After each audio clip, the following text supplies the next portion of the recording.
Chat, let me see this supposed marathon news. Oh, this is actually real. Okay. Introducing seasons in marathon. With marathon's launch around the corner, we want to take a minute to share how we're approaching seasons and our plans for season 1 and beyond. Seasons overview. Seasons in marathon lasts about 3 months, and each season will bring new content and features that change the way you master survival, grow your power floor, and progress throughout a season. I like this. Grow your power floor, which is essentially the entire faction system, right? Marathon's living universe and gameplay will continue to evolve across seasons, fueled by your feedback and your impact on the world of Tau City as you uncover what happened to the Lost Colony and on the Marathon ship. Seasonal updates will introduce new gameplay, including gear, runner shells, zones, events, and more, which will be free for all players to access or earn. No expansions or DLC required. As a Destiny player, I have to ask, how?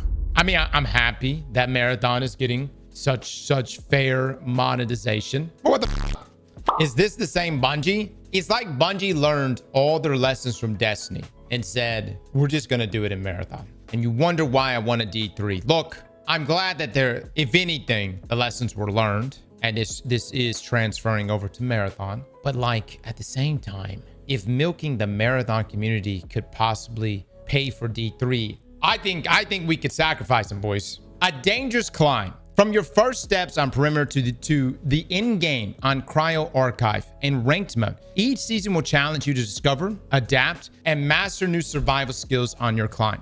Everyone will start fresh each season with nothing to their name and the constant threat of death in a world more lethal and powerful than you are. Over the course of the season, you'll complete contracts and progress your faction upgrades, granting you access to stronger base stats and better wares in the armory. It's not just about what you loot, it's about raising your power floor and the options available to you. Over time, recovering from a bad loss will get easier and crafting your ideal build will be more accessible. That is exactly how this game, like, I'm not saying it doesn't hurt to lose gold items. Believe me, it does. But the way the game is essentially built is that you're going to level up your factions. You're going to obtain schemas, which are blueprints, right? You're going to do all these things. And that even if you do get wipes and you lose a bunch of fantastic gear, it's going to hurt, of course, but you'll have little things that you can, or gold items, purple items, things like that, that you'll be able to pick up because of those faction upgrades. That raises your floor. So you don't ever truly start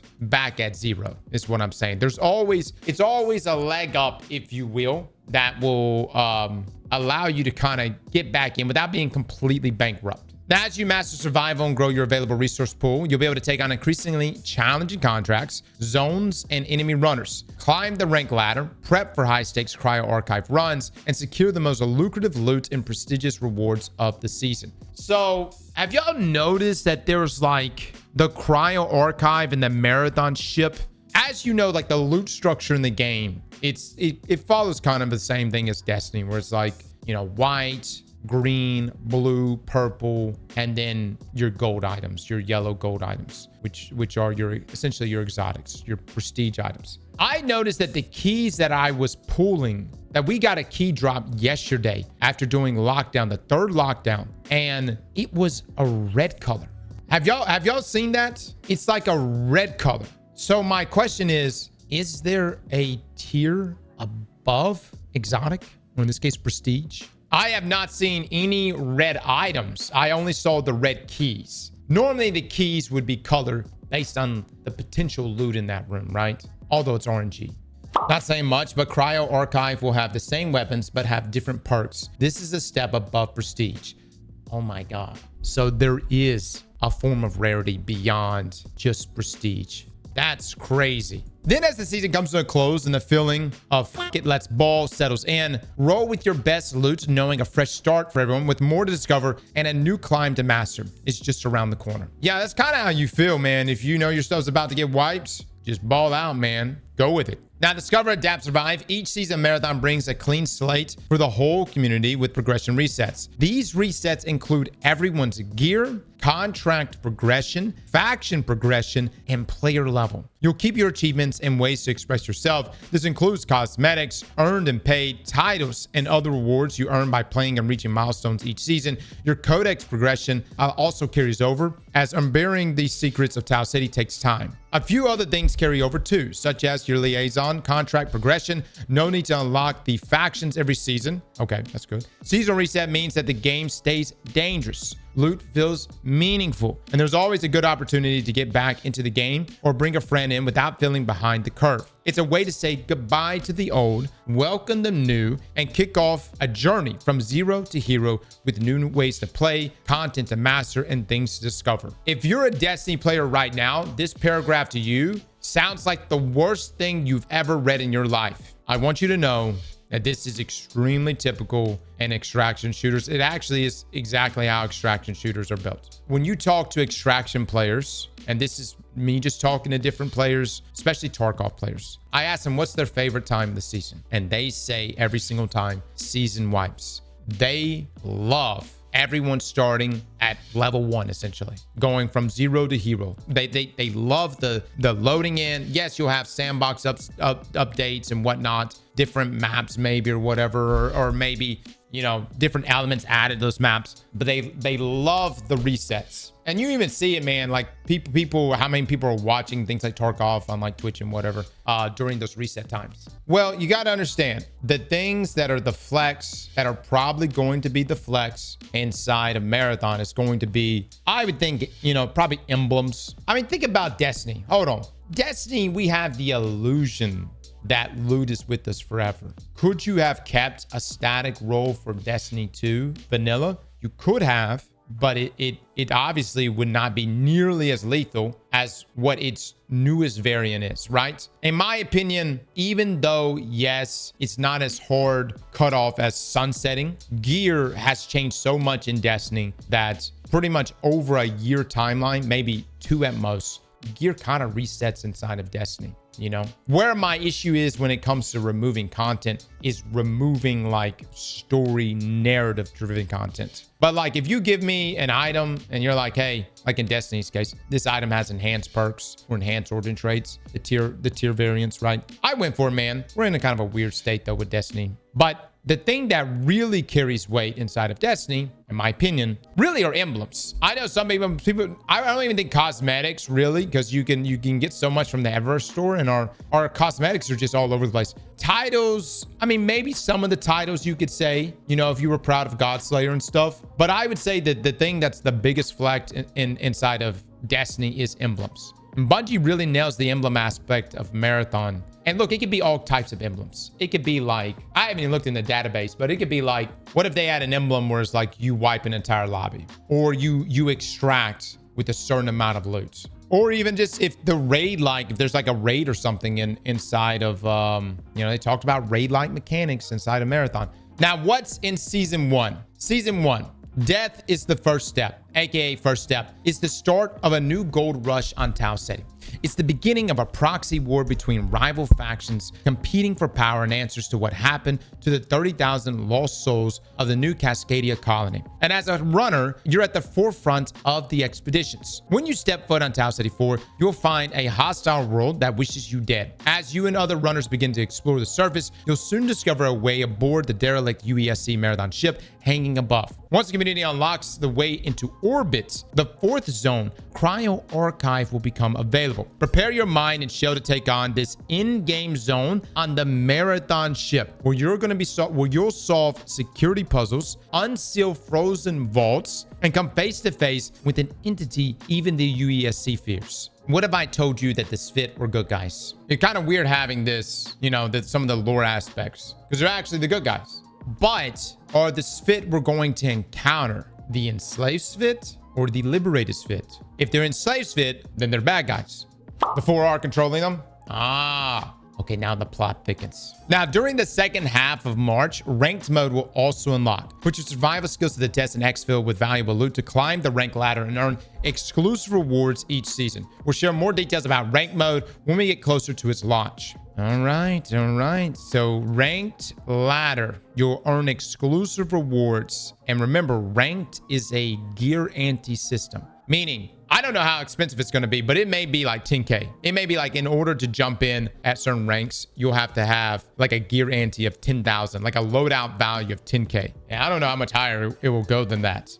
The question is, does the gear ante increase the higher your rank goes? Like if you're in bronze, is it like 500? But then you get to diamond or whatever grandmaster, is it like 10K? What that really means is anyone you kill in the higher ranks of ranked, obviously they're going to be a very good player. But second, they are going to be loaded. See, here's the thing. I'm not going to just be like, all right, it's like, for instance, if my gear ante is 10K, I'm not just going to hit, like, I'm still going to bring in my best stuff because you're going to be going up against other players using their best shit. You're going to need everything you got to possibly take them out. But if you kill them, I'm talking golds, definitely all purples, but golds, potentially even the rarity beyond golds. But man, dude, how would you feel about rooks dropping in? Because again, they can drop in at any time in a match. They're scavengers. How would you feel about rooks being able to jump into rank? Look, you could be a shitty player, but if you're a rook, all you have to do is just show up at the right time. 2 teams, all golds, wipe each other. You may have to clean up the last guy, and boom, there it is, boys. You, the lowly scav, loading it in, man. Gold backpacks, gold mods, gold gear.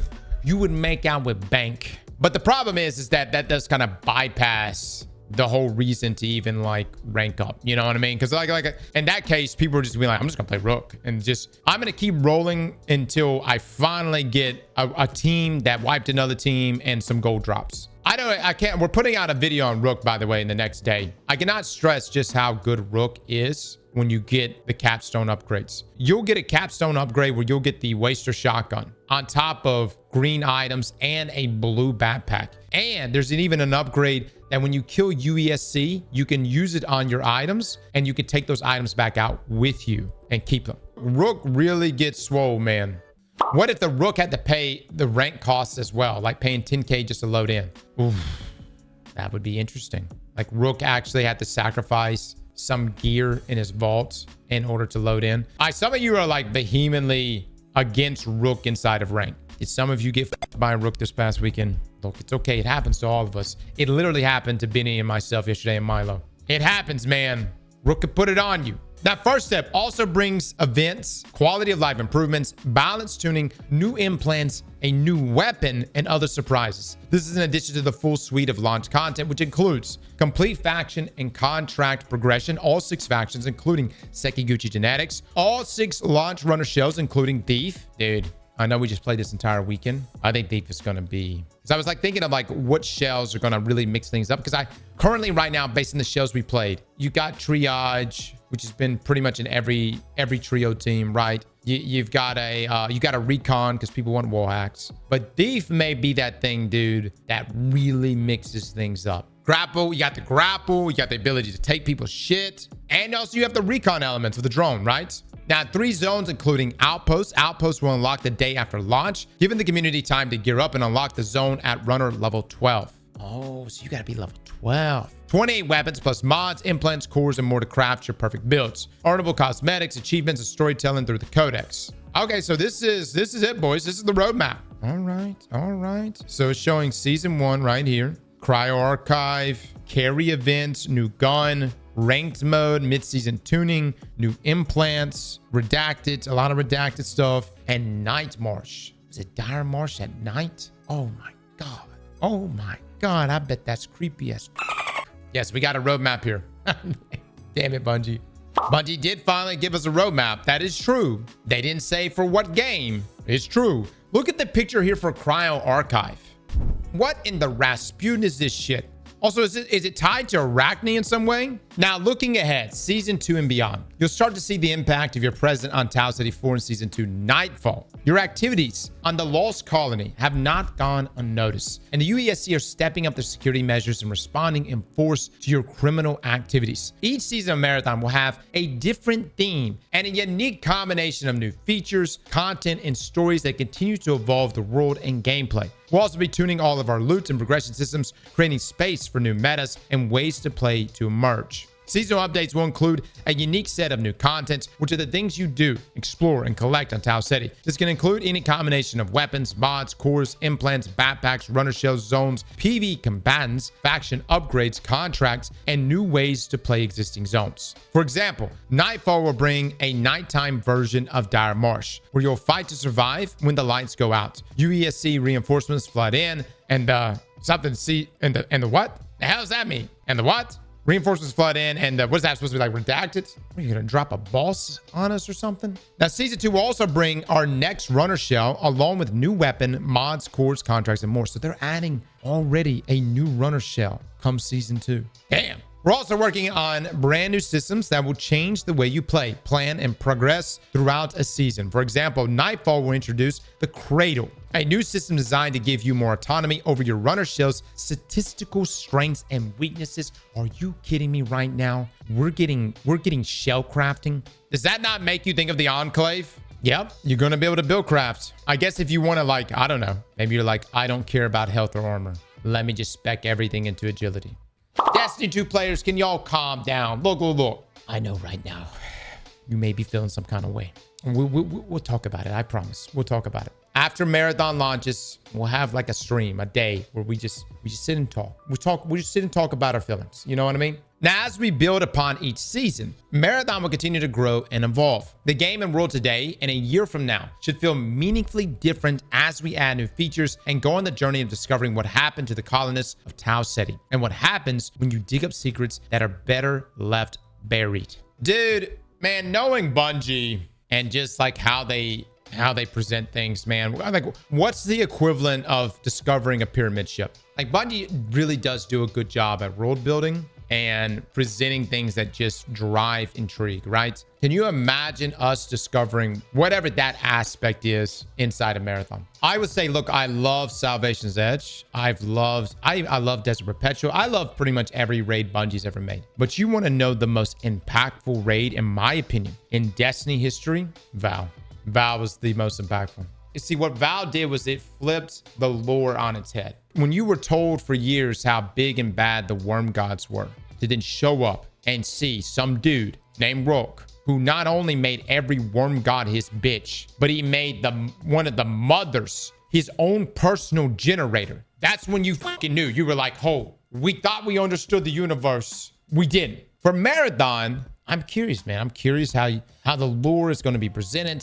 And what's that moment in this game, you know? Now, the start of a journey together. Finally, we want to say thank you to everyone who's taken the time to play and share your thoughts and excitement for Marathon. Community feedback throughout the last year has helped us shape Marathon into something better. And we're excited to continue building alongside you all. Head here for a recap of what we heard during the server slam. We'll see you on Tau Ceti on March the 5th as we continue to expand this delightfully weird, pulse racing, and cosmically horrific game together. That it is, especially when you play solo. All right, I think the main thing you could take away from this article, guys, is Bungie is continuing to double down here on Marathon. So I think that the seasonal content seems to be pretty strong. Destiny players are still going to feel some kind of way about seasonal resets, but that's a big driving factor for extraction players. But I do, as far as like what Tau Ceti looks like right now and what the experience in Marathon is right now, I completely agree. It's going to look way different a year from now. And I'm just basing that off of Destiny. Destiny has changed so much every year since 2014. Now, what does this mean for Destiny players? I don't know, dude. I don't know. I mean, Marathon is obviously the focus right now. I think Destiny is come back in June. And no lie, we may be in a world where Bungie staggers content drops between Marathon and Destiny. Destiny play, like, we may be in a situation where if you're a Destiny player and you like Marathon too, you could be jumping in, doing your expansion, hitting your raid inside of Destiny, and then jumping back into Marathon. But here's the thing. For Destiny, I think that we're just past a Destiny 2 at this point, you know? I think for Destiny, it's going to have to go dark, and they're going to have to make a Destiny 3. No confirmation on that. But in the future, if, say, we had a D3, it's interesting to see how they could both coexist together. Because obviously, you would not be in a situation where Bungie would do a season reset in the midst of dropping Final Shape. You know what I mean? They're going to have to stagger these things. And I'm even in a weird situation right now. It's like, I don't even know what the weekly resets are going to look like in Marathon. Because weekly resets in Destiny is Tuesday. I don't even, so like, if it's Marathon's reset supposed to be, do they say what their reset is each week? There's not really a weekly reset in extraction shooters. Oh, that's a fair point. Well, what about when they, like for Destiny, we get our patch notes on Tuesday and every patch rolls into the Tuesday. You don't think Marathon's going to have that? Or do you think their patches are going to be just, whatever priority is and whatever they push out? It could be like a Friday or something like that. ARC has a weekly reset and it's also on Tuesday. All right, well, it's be very likely that we have a Tuesday reset here for Marathon. The game is launching on a Thursday, though, so it could just be Thursdays. That is also a good point. The game is launching on a Thursday, so we could have Thursday reset. So for us, I think we may be in a situation where we might be doing a twim at This Week in Marathon. We might just be covering some patch notes also in Marathon, considering just the sheer amount of content that's going to be coming out. Dates are also on the roadmap. Yeah, March to June. Damn. So it says right here, launch in Season 1, March to June. So Destiny 2's next expansion could be launching around the same time as the seasonal wipe. Oh boy. Bungie, don't hurt me now. Bungie, y'all gonna have to figure that out. If I gotta be jumping in doing Pantheon one day and then season reset inside a Marathon, I'm not saying we can't make it work, but it's gonna be a struggle, boys. Slap that like button like your mama told you right.